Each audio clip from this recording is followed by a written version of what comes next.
Zack Snyder's Justice League is awful. Zack Snyder's Justice League is amazing. Good. Now I've got the extreme sides of the fence out the way. Yes, Zack Snyder's Justice League is finally out after a lengthy campaign and stars a number of names who I really don't need to mention. But does this improve the original, and also does it actually become a good movie? Let's find out.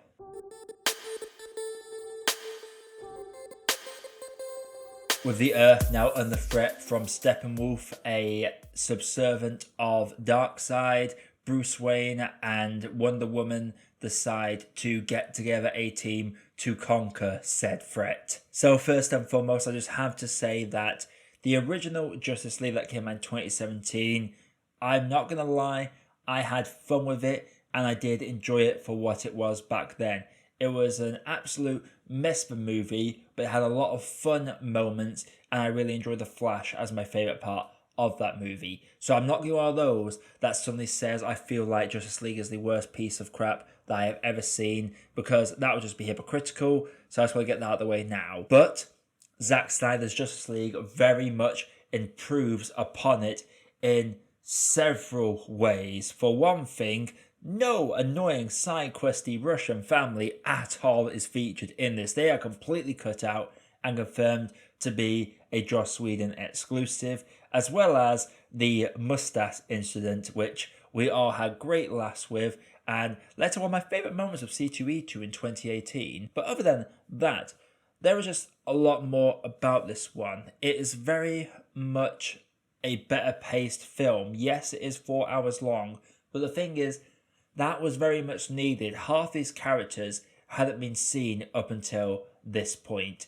And as we couldn't have an origin story for each of those, we had to have at least the first hour and a half, 2 hours setting these up. I will say that the first couple of hours can definitely drag with it at times, but it is very much needed. I don't feel like any scene is actually wasted watching this. The big winners of the Snyder Cut are actually a lot of the characters that were very much underutilized in the original one. Cyborg, for one, is very much the heart and soul of the team.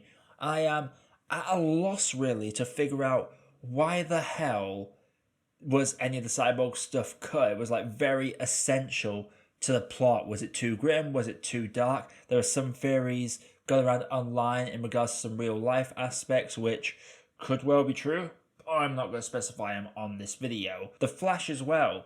He goes from just being the comic relief to actually being a character. Same with Aquaman. He was basically Aqua Bro in the original Justice League. But in this one, all these characters had these very one-note identities. You had Aqua Bro, you had the jokey Flash character, and you had the broody Cyborg character. That was their only traits in the original cut. This cut fleshes them out way more, gives them a lot of personality, and introduces a lot of small things. We have Willem Dafoe show back up as Volko in this, actually setting up the Aquaman movie that we did eventually get, which I feel like a lot of people are not really singing the praises enough of.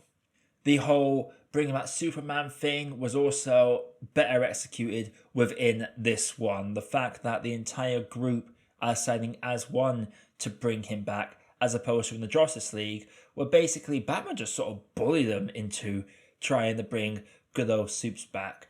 There are a lot of great additional scenes with Superman as well, really leading into who his character is as a whole, and the black suit as well is absolutely amazing. Steppenwolf as well is a much better villain in this one. The original one, he was all about the mother boxes and praying to mother constantly. And was your standard stock, I'm going to destroy the world villain that we have seen 1,000 times.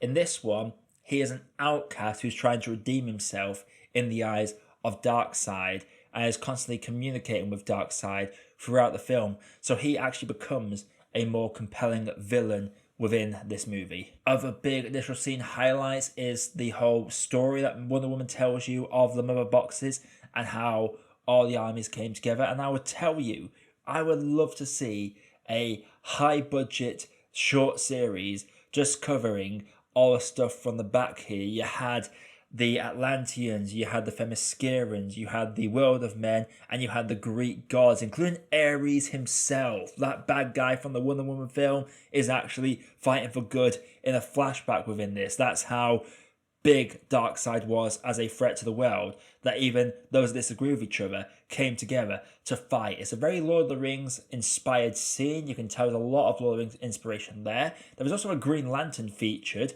which sets up another small thing that could have come later on. There are a lot of elements within that scene that just work so well. I would love to see a series covering all these individuals because it's probably my favourite scenes in the entire movie.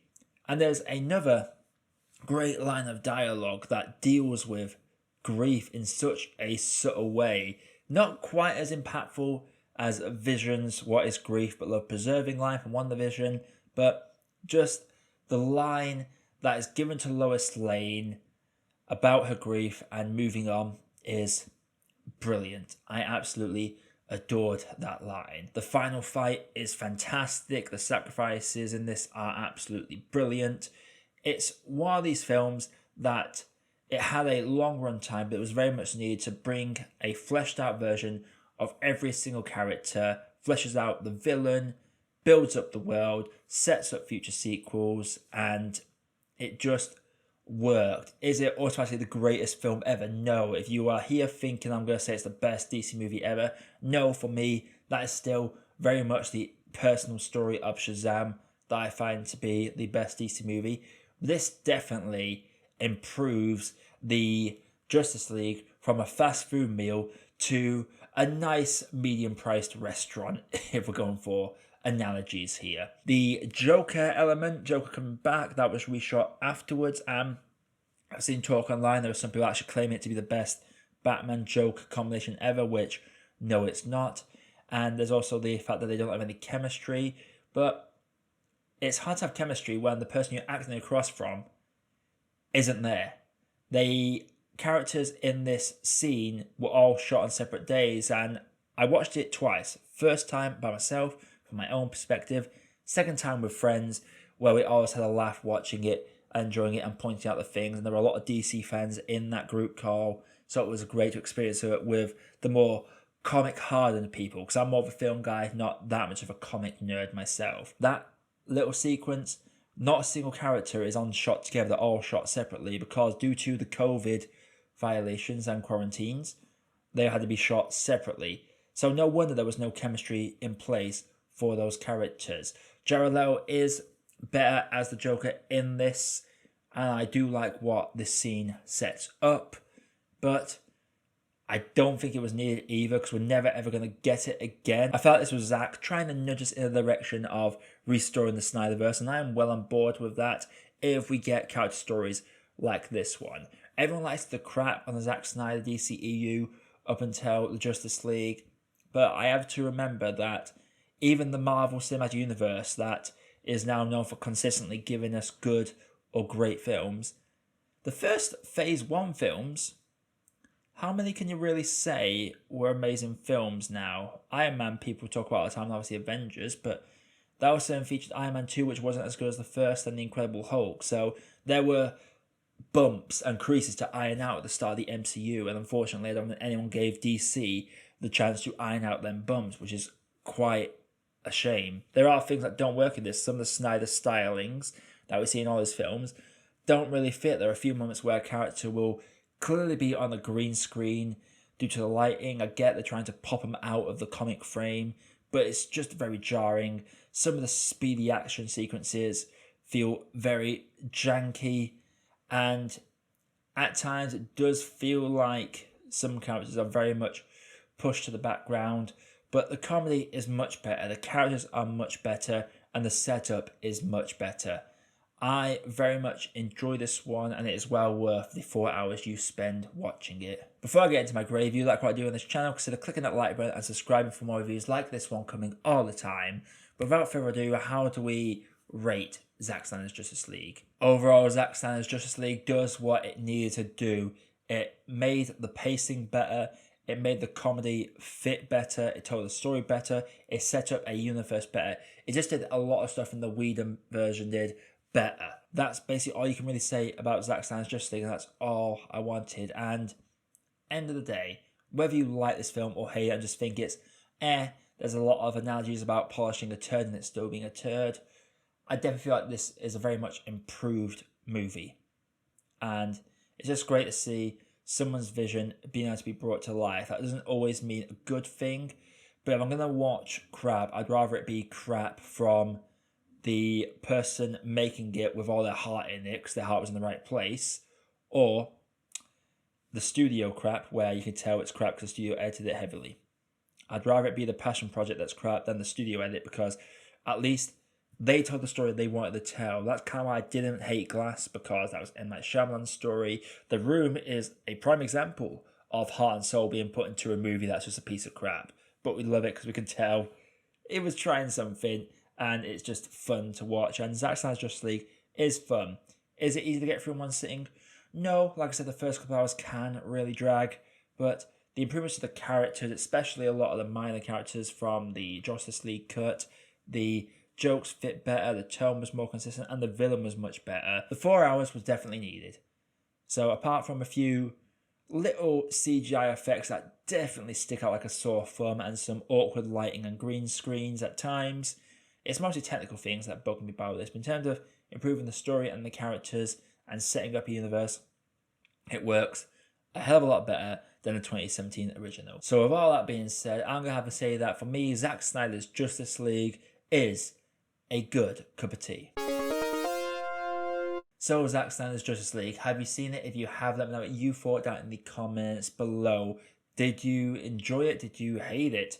Do you want to see the Snyderverse reinstated? Do feel free to let me know down in the comments below and let me know who your favourite character was. Coming up on the channel, I have Drive to Survive Season 3, which came out on Friday. So I'm going to get that review out over the next couple of days. Hopefully people will still watch that, who knows. And again, we have a lot of new films coming out at the minute. The end of the tunnel is coming. Oscar season's in full swing. So I can't wait to bring you all the content that I can. But until next time, my name is Josh. I have been Movie Apprentice, and I'll see you in the next video.